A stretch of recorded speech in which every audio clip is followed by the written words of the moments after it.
Hello friends, आपका स्वागत है आपके ही चैनल पर।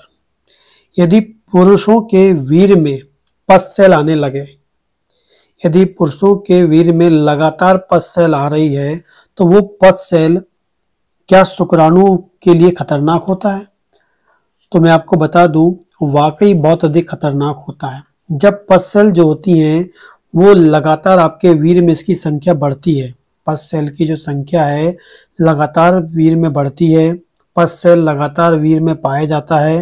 वो इसलिए होता है क्योंकि आपके वीर्य में इन्फेक्शन हो गया है, और जब इन्फेक्शन होगा तो पस सेल बनेंगे, और पस सेल जो होती है वो क्या करते हैं, एक ऑक्सीजन फ्री रेडिकल्स जो होते हैं उनको बनाने लगते हैं वीर्य में। और जब वीर्य में ज़्यादा पस होंगे तो ऑक्सीजन फ्री रेडिकल्स ज़्यादा बनेंगे, और ये जो ऑक्सीजन फ्री रेडिकल्स होते हैं बहुत अधिक टॉक्सिक होते हैं, खतरनाक होते हैं शुक्राणु के लिए। खासकर ये शुक्राणु के जो डीएनए होता है उसको डैमेज करते हैं, शुक्राणु के डीएनए को खराब करते हैं, और जिस कारण से प्रेगनेंसी में समस्या हो सकती है। और या प्रेगनेंसी होती भी है तो बच्चों में कोई आपको जेनेटिकली कोई उसमें खराबी मिल सकती है, या बाय बर्थ उसमें कोई खराबी मिल सकती है। तो बार बार पस आपके वीर्य में आएगा तो वो शुक्राणु के जो है डीएनए को खराब करता है, पहला ये कारण है। दूसरा बात करेंगे, ये जो पस सेल्स होती हैं ये शुक्राणु से चिपक जाती हैं, और जब शुक्राणु से चिपक जाती हैं तो शुक्राणु की जो स्पीड होती है या शुक्राणु की जो मोटिलिटी होती है, शुक्राणु की जो मूव करने की जो स्पीड होती है उसको स्लो कर देती है।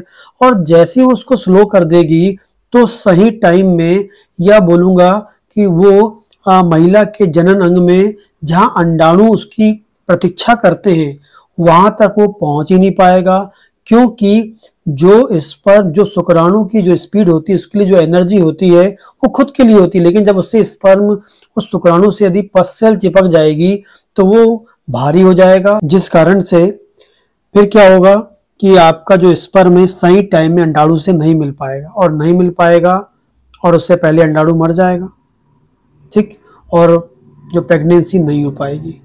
तीसरा क्या होता है, जो पस सेल होती है वो स्पर्म की क्वालिटी भी खराब करती है, और उनको मारने के साथ साथ उनकी संख्या कम करती है, उनको मारने का काम करती है, जिससे उनकी संख्या कम होने लगती है।